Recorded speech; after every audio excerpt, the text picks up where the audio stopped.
Assalamualaikum warahmatullahi wabarakatuh. Perkenalkan, nama saya Dimas Cahya Maulana Sidik dari kelas 11 IPA 2. Asal sekolah saya dari SMA Negeri 92 Jakarta Utara.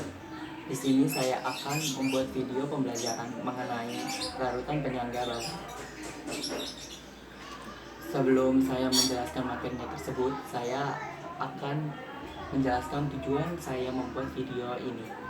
Tujuan saya membuat video ini agar siswa dapat mengetahui pengertian dari larutan buffer, cara kerja larutan buffer, contoh larutan buffer, fungsi larutan buffer dalam tubuh manusia.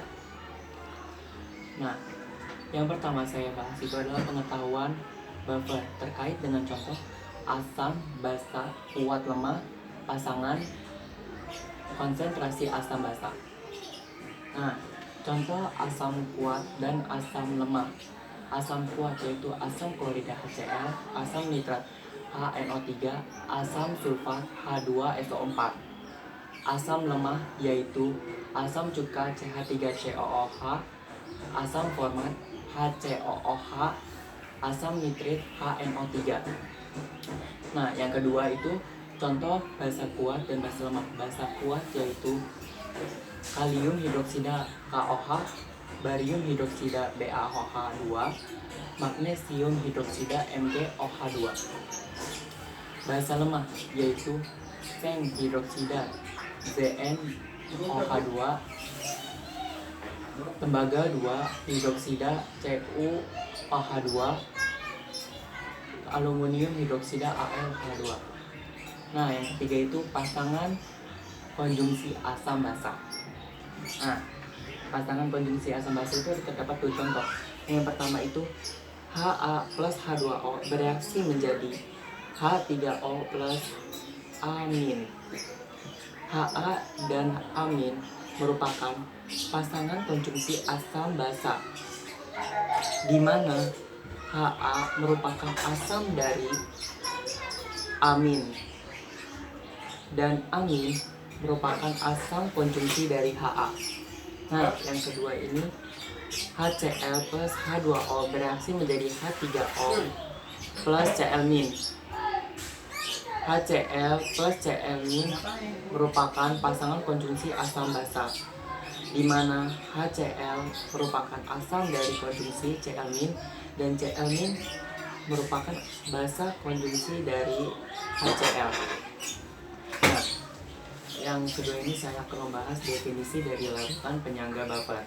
Larutan penyangga buffer adalah larutan yang dapat menjaga pH-nya dari penambahan asam basa maupun pengenceran oleh air.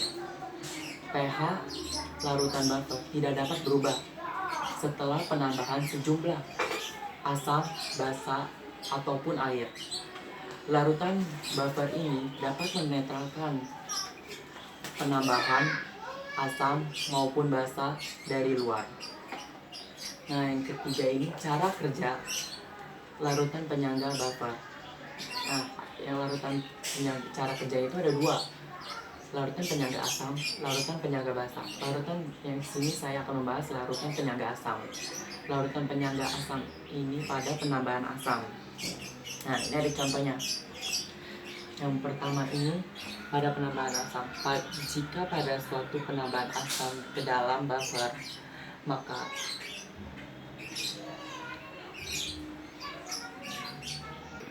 pada penambahan asam ke dalam larutan buffer, maka menurunkan ion basa dari CH3CO- dan meningkatkan ion CH3COH.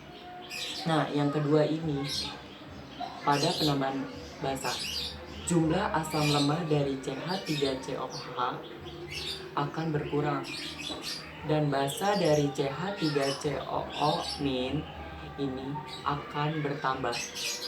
Nah, yang kedua ini saya akan membahas larutan penyangga basa. Nah, larutan penyangga basa itu ada dua, larutan pada pertambahan asam dan larutan pada pertambahan basa. Nah, larutan pada pertambahan asam. Nah, di sini ada contoh NH3 plus H plus bereaksi menjadi NH4+, di mana Jika ion H+ bereaksi dengan OH- akan mengakibatkan keseimbangan ini bergeser ke kanan.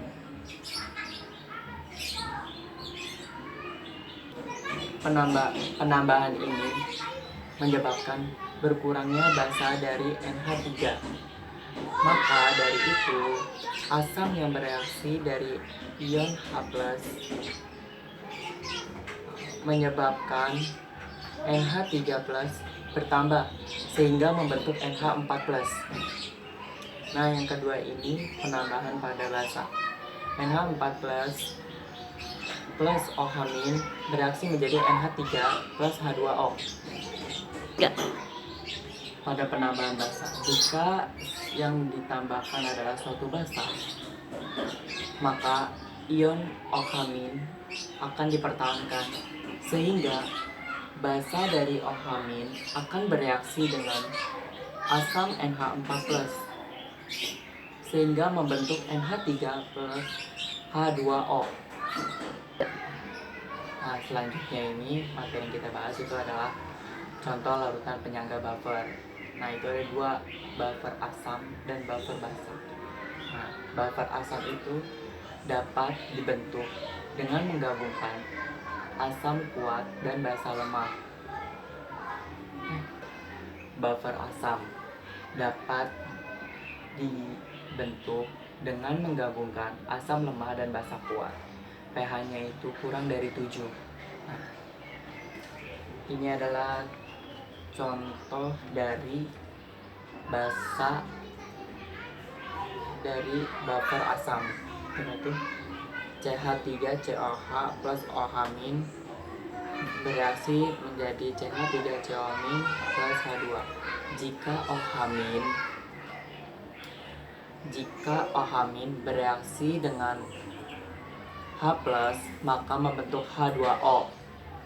Jadi, penambahan ini akan bereaksi terhadap CH3OH berkurang, sehingga asam dari OH- bereaksi dengan CH3OH akan membentuk CH3COO- plus H2O. Nah, yang kedua ini CH3COH plus H+ bereaksi menjadi CH3COOH.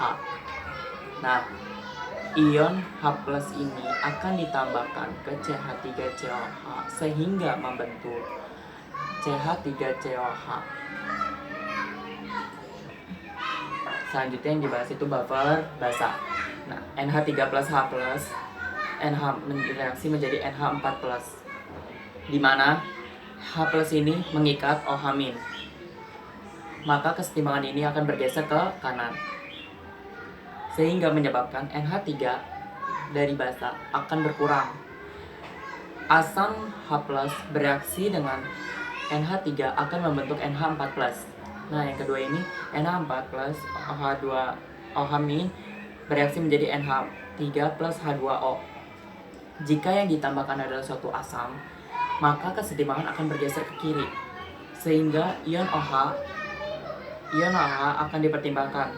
Maka basa dari OH- bereaksi dengan asam NH4+ membentuk NH3 plus H2O. Fungsi buffer dalam tubuh manusia yang pertama itu sistem larutan buffer dalam sel. Campuran asam lemah, ion bikarbonat, ion format itu H2PO3, dan basa konjungsinya H2PO4 2-.